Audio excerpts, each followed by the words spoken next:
আসসালামু আলাইকুম। আপনারা সবাই কেমন আছেন? আলহামদুলিল্লাহ আমিও খুব ভালো আছি। দেখেন আমার পাগল ভাতিজা, সে হচ্ছে পাগলামি করার নামে এক্সপার্ট।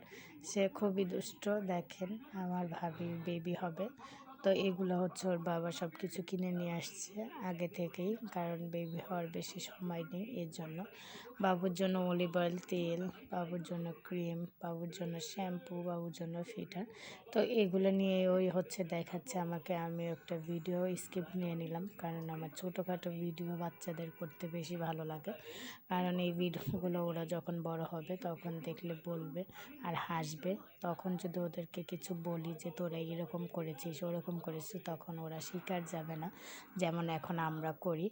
তো এর জন্য আমি ভিডিওগুলো করে রাখি, কারণ এগুলো হচ্ছে একটা স্মৃতির মতন থেকে যাবে এককালে, কারণ অনেক সময় দেখাইতে ওদেরও পারবো। তো ফাইনালি হচ্ছে এগুলো কেনা হয়ে গেছে আর আমি একটু ভিডিও করে নিলাম। আর হচ্ছে আমার ভাবির মা এসেছে বেড়াইতে, তো পায়েস দিল আর হচ্ছে সেমাই পিঠা দিল। তো এগুলো হচ্ছে আমাদের ঘরে আমার আম্মু নিয়ে আসলো, তো ভাবির মা এগুলো গ্রামের থেকে নিয়ে আসছে। তো খুবই মজা হয়েছে। আর আমি সব কিছু কিন্তু অল্প অল্প করে নিয়েছি আমি খাওয়ার জন্য। আর আমি নামাজ পড়ে উঠে কিন্তু আমি এগুলা খাইতেছি আর আপনাদের সাথে একটু ভিডিও শেয়ার করতেছি। তো আসল কথা হচ্ছে আমি ক্যামেরা উল্টা পাশে বসছিলাম, তাই একটু অন্ধকার অন্ধকার লাগতেছে আমাকে। আর আমি কিছুদিন ধরে অনেক টেনশনে আছি, অনেক টেনশনে, এর জন্য হচ্ছে চেহারাটা আমার শুকিয়ে গিয়েছে। আর যথচ নামাজ পড়ে উঠেছি, ঘুমের থেকে উঠেছি, এর জন্য আমাকে এমন এমন লাগতেছে।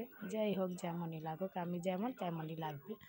তো ফাইনালি হচ্ছে পায়েসটাও কিন্তু খুবই মজা হয়েছে আর পিঠাটাও কিন্তু খুবই মজা হয়েছে। তো আমি খাওয়া দাওয়া করার পর আমি এখন পাশের ঘর, আমার পাশের রুমের ভাইয়া হচ্ছে বগুড়ায় বাসা।